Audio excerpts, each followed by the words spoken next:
যেই পুলিশের নিরাপত্তা নেই সেই পুলিশ আমাদের উপর হামলা করতেছে। আমাদের আহত শত শত লোক আহত হয়েছে, শত শত মেডিকেলে সম্পূর্ণ লোক মেডিকেলে নিয়ে গেছে। এর নিন্দা ও প্রতিবাদ জানাই।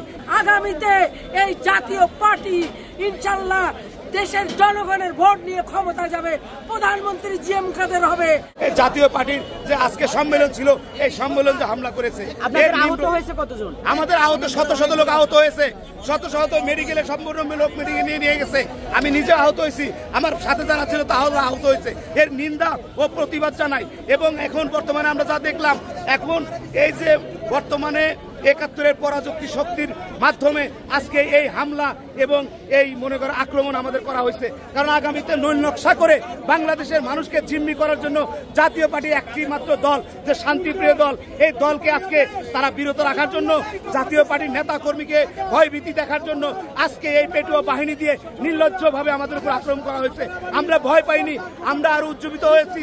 জাতীয় পার্টির নেতা কর্মী উজ্জীবিত হয়ে গেছে। এই যে আজকের আক্রমণ, এইটা তীব্র আক্রমণ করবে। এইটার জন্য আগামীতে এই বাংলাদেশের সরকার, বাংলাদেশের প্রশাসনকে এর জবাব দিতে হবে এবং এর জবাব না নিয়ে আমরা মাঠ থেকে ছাড়বো না ইনশাআল্লাহ। কাদের ইন্ধনে ৭১ পরাজিত শক্তির ইন্ধনে আসছে। ৭১ শক্তিশালী হচ্ছে। লক্ষ লক্ষ হাজার হাজার নেতা কর্মীদেরকে এই সরকার, এই প্রশাসন ভয় পেয়ে আজকে আমাদের উপরে আক্রমণ করা হয়েছে। আমরা আজকে দেখেন আমাদের হাতে একটা পানির বোতল, আমরা নিরস্ত্র আজকে জাতীয় পার্টির কর্মী সম্মেলনে এসেছিলাম। কেন আমরা দেশের নাগরিক, আমাদের নিরাপত্তা দেওয়ার দায়িত্ব এই রাষ্ট্র, এই জনগণ, এই প্রশাসনের। কেন আমাদের হলো? আমরা কি কারোর সাথে মারামারি করছি? আজকে এদের নিন্দা ও প্রতিবাদ জানাচ্ছি। বাংলাদেশ কাটাই দিব, ১ লাখ দরকার জীবন দেব, যুদ্ধ করবো, জাতীয় পার্টিকে টিকে রাখবো। আজকে আমাদের বিশাল শান্তিপূর্ণ সমাবেশ ছিন্ন ভিন্ন করে দিল, কিন্তু এই সমাবেশ ছিন্ন ভিন্ন করে দিয়ে কোনো লাভ হবে না। জাতীয় পার্টিকে দাবিয়ে রাখতে পারবে না। আগামীতে এই জাতীয় পার্টি ইনশাল্লাহ দেশের জনগণের ভোট নিয়ে ক্ষমতা যাবে, প্রধানমন্ত্রী জিএম কাদের হবে। জাতীয় পার্টি জিন্দাবাদ। পল্লীবন্ধু হোসেন। আওয়ামী লীগের সাথে কি আপনাদের কোনো সম্পর্ক ছিল কিনা? না, কোনো আওয়ামী লীগের নেতা কর্মী আমাদের এখানে আসে নাই, আমাদের সাথে কোনো সম্পর্ক নাই। আমরা সব এর সৈনিক, আমরা জাতীয় পার্টির সৈনিক, আমরা জিএম কাদেরের সৈনিক, আমরা সবাই ছুটে এসেছি। আমরা আজকে আমরা বহুদিন থেকে আমরা জাতীয় পার্টি করি, এরশাদের আমল থেকে জাতীয় পার্টি করি। আমরা ছুরি থেকে বুড়ি হয়ে যাচ্ছি, আমরা জাতীয় পার্টি ছাড়ি না।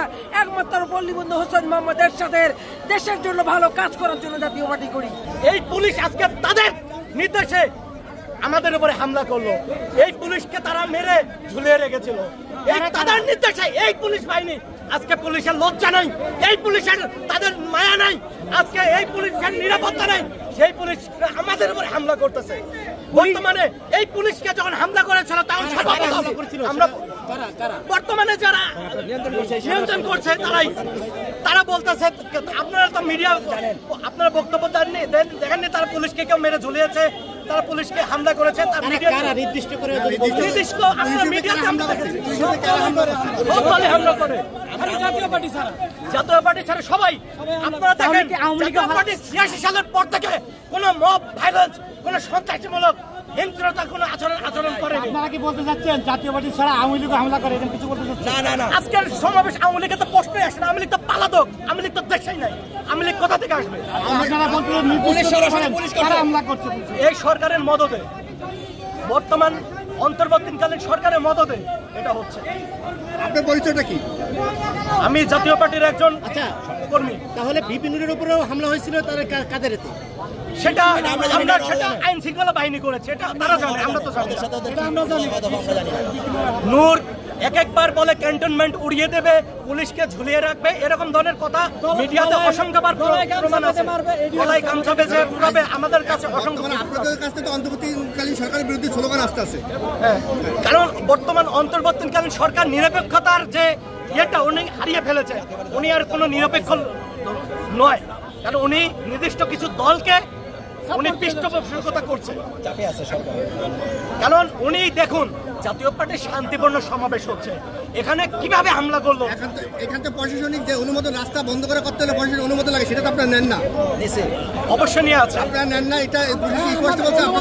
অনুমোদন নিয়ে আছে, না হলে উনি 144 জারি করতো। অনুমোদন কাগজ আছে আপনাদের কাছে? প্রতিটা নেতা কর্মীর পকেটে থাকে না, নির্ধারিত কোনো নেতার কাছে। জাতীয় পার্টির এই প্রোগ্রামে যদি অনুমোদন না নিয়ে থাকতো তাহলে ওনারা 144 জারি করে এটা বন্ধ করে দিত। উনি সেটা করেনি। ওনারা করেছে কি, ওনারা শান্তিপূর্ণভাবে সমাবেশ চলতেছিল, ইতিমধ্যে হঠাৎ করে অতর্কিতভাবে হামলা করেছে। পুলিশ বলছে আপনারা কোনো অনুমতি নেন নাই, আপনারা বলছেন অনুমতি নিয়েছি, তাহলে ওনারা কেন করতে দিল? প্রথমে ওনারা বাধা দিল না কেন? এটা আমাদের মানসিক এই বিষয়ে আমাদের নীতি নির্ধারণী ফোরাম আছে, তারা আলোচনা করবে। আমরা প্রত্যক্ষভাবে যা দেখেছি আপনাদের কাছে আমরা তাই বলতেছি। রূপান্তরিত মহাসমাবেশের রূপান্তরিত যে কারণে ওরা পুলিশ প্রশাসনকে আমি কি বলবো, ইউনূস সরকারের পেট্রোল বাহিনী তারা আমাদের যখন দেশে কর্মী সভা মহাসমাবেশে রূপান্তরিত হয়েছে, বাংলার মানুষ জিএম কাদেরের নেতৃত্বে ঐক্যবদ্ধ হচ্ছে। আগামী ফেব্রুয়ারি নির্বাচনে 170 আসনে জাতীয় পার্টি নির্বাচিত হবে। এনসিপি সেটা সহ্য করতে পারে নাই, গণ অধিকার পরিষদ সহ্য করতে পারে নাই, ইউনূস সরকার সহ্য করতে পারে নাই বলে আজকে আপনারা দেখেছেন ভাইয়েরা, আপনারা জাতির বিবেক, আপনারা জাতির কণ্ঠ, আজকে আমাদের শান্তিপ্রিয় সমাবেশে তারা চাউন গ্রেনেড এবং টিয়ার সেল নিক্ষেপ করলো, চকলেট বোমা নিক্ষেপ করলো। আমাদের কি দোষ ছিল? আমরা নিরস্ত্র বাঙালি, আমরা এরশাদর নিরস্ত্র। আপনারা দেখেন জাতীয় পার্টি কোনো সন্ত্রাসী দেখছেন? 5 তারিখের পরে চাঁদাবাজ দেখছেন, টেন্ডারবাজ দেখছেন, সন্ত্রাসী দেখছেন, গুম দেখছেন, রাজনীতি দেখছেন? জাতীয় পার্টি সেটা করে নাই, সেটা জামাত করে, বিএনপি করে, এনসিপি করে, গণ অধিকার পরিষদ করে। সাদা পাথর ছিলেন দেখেন, তারা সবাই মিলিয়ে খাই পরে সাদা পাথরটা পর্যন্ত খেয়ে ফেলছে। জাতীয় পার্টির কোন সন্ত্রাসের সাথে জড়িত না। কেউ উপস্থিতি জিএম কাদেরের কর্মসূচি চলবে শীঘ্রই,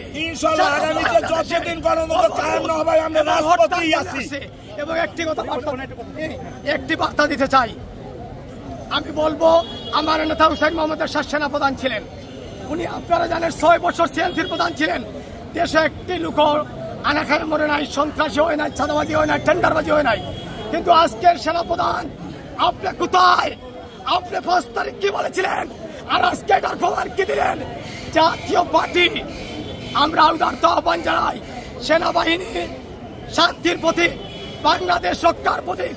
আপনারা যদি সুশৃঙ্খল অবস্থায় দেশকে না আনেন, অরাজকতার সৃষ্টি হবে, এটা দায়ভার আপনারা নিতে হবে।